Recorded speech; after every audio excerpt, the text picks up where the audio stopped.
എന്തായി മാഷെ വല്ലതും അറിഞ്ഞോ? ഇല്ല, അതിലിടയ്ക്ക് സിസ്റ്റം ഒന്ന് ഹാങ് ആയി. പ്രാഞ്ചിരിക്കും ഇരിപ്പുറക്കില്ല. താനൊന്ന് വേഗം നോക്കി പറഞ്ഞേ. ഒരാളുടെ ആവേശം നോക്കി. ടെൻഷൻ പിടിച്ച് പണി തന്നെട്ടാ. Many unbearable hours later. Matinee show കഴിഞ്ഞല്ലോ, വിവരമില്ലതും അറിഞ്ഞോ? സൂപ്പർ ഹിറ്റോ, ബമ്പർ ഹിറ്റോ, ഈശ്വരാ. സാർ ആരെ കുറിച്ചാ പറയുന്നത്? നിനക്ക് മനസ്സിലായില്ല? ഇല്ല, മനസ്സിലായില്ലെന്ന്.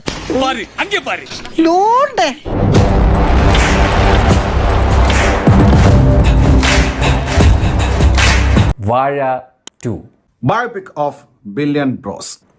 ഒറ്റ കാര്യം പറയാം, പിള്ളേര് തൂക്കി അടിച്ച്. ഗംഭീര പടം. ഒരു രക്ഷയില്ല. പോളി സിനിമയാണ് വാഴ. ഫസ്റ്റ് ഒന്നും അല്ല മോനെ, സെക്കൻഡ്. പിള്ളേര് തൂക്കി അശ്വരം പിള്ളേര് തൂക്കി. ശരിക്കും സിനിമ ത്രൂ ഔട്ട് ഭയങ്കര എൻഗേജിങ് ആണ്, നല്ല എന്റർടൈനർ ആണ്.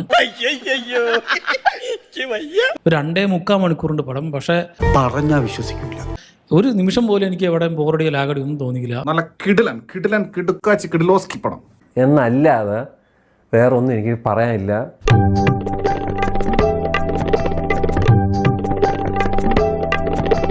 പടം നല്ല ഒന്നൊന്നര പടമാണ്, എന്തായാലും പോയി കാണും. അടിപൊളിയാണ്. കോമഡി മാത്രമല്ല, ഒരു ലൈഫുള്ള ഒരു സിനിമ എന്നൊക്കെ വേണമെങ്കിൽ നല്ല ലൈഫുള്ള ഒരു സിനിമയാണിത്. അതായത് നമ്മുടെ ചെറുപ്പക്കാരുടെ ലൈഫ് അവിടെ എടുത്തു വെച്ചിട്ടുണ്ട്, ഏറ്റവും അത് നമ്മളെ ലൈഫ് അവിടെ എടുത്തു വെച്ചേക്കുക. അതിന് കാരണക്കാരനായ രമേശൻ നായരെ അഭിനന്ദിക്കാൻ സത്യം പറഞ്ഞാൽ എനിക്ക് വാക്കുകൾ കിട്ടുന്നില്ല. നിങ്ങൾ യുവാക്കള്, കുടുംബങ്ങള്, കുഞ്ഞുങ്ങള്, കുട്ടികളും, ജാതി മത രാഷ്ട്രീയ ഭേദമന്യേ എല്ലാവർക്കും കാണാൻ പറ്റിയ ഗംഭീര സിനിമ. എന്താലേ അവനാ ശുഷ്കാന്തി കണ്ടമല്ലേ?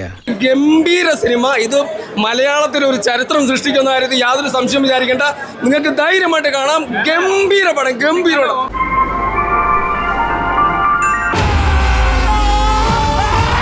യുവമാരെന്നും ഇവിടെ കിടന്ന് അടിമഴക്കുക.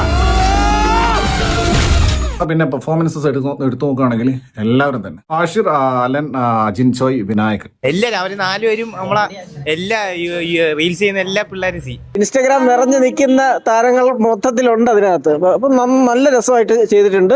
പിള്ളേരുടെ പടം പിടുത്തം കൊള്ളാമല്ലടാ. പിന്നെ കലക്കി കളഞ്ഞില്ലേ? വേറൊരു കാര്യമുണ്ട് കേട്ടാ, യമണ്ടല്ല, ആഷിറിന്റെ ഒരു 1 മാൻ ഷോ ഉണ്ട്. പ്ലസ് അലൻ ഭയങ്കരമായിട്ട്, അലനെ പ്രത്യേകിച്ച് പറയണം, ഭയങ്കര നൈസായിട്ട് ചെയ്തിട്ടുണ്ട്. പിന്നെ അവരുടെ ടീം എല്ലാവരും നല്ല മനോഹരമായിരുന്നു.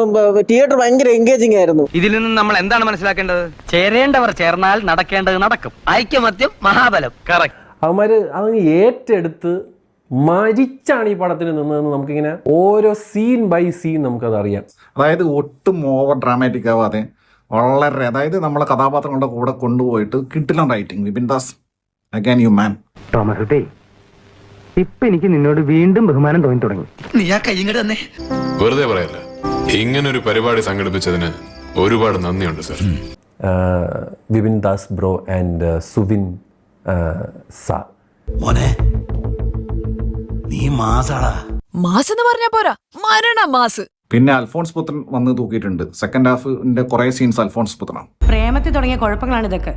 പ്രേമത്തിന് കുഴപ്പം? പ്രേമത്തിനല്ല, പ്രേമത്തിന് ശേഷമാണ് കുഴപ്പം തുടങ്ങിയത്. പ്രേമത്തിന് ശേഷം കുഴപ്പം? വെറുതെ അനാവശ്യം പറയാൻ കരുതി. പുള്ളിയുടെ നൈസായിട്ട് പ്രേമ റെഫറൻസും ഒക്കെ വെച്ചുകൊണ്ട് അൽഫോൺസ് പുത്രൻ കുറേ സമയം അൽഫോൺസ് പുത്രൻ്റെ ആയിട്ടുള്ള പെർഫോമൻസ് പരിപാടികൾ അത് വിറ്റായിരുന്നു കേട്ടോ.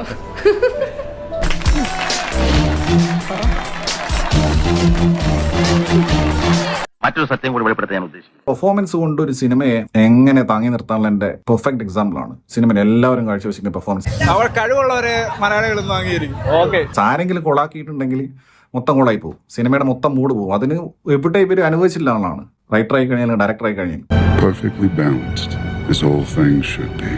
So Vibin Das and Savin Azay, thank you for Vara 2. അപ്പൊ വിളിക്കാനുള്ളവരൊക്കെ വിളിക്ക്, പറയാനുള്ളവരോടൊക്കെ പറയും. എല്ലാവരും മസ്റ്റായിട്ട് തിയേറ്ററിൽ പോയി തന്നെ വാച്ച് ചെയ്യണം. ഫാമിലിക്ക് എല്ലാവർക്കും ഇഷ്ടപ്പെടുന്ന ഒരു സൂപ്പർ സിനിമയാണ്. Loved it and this is a must watch.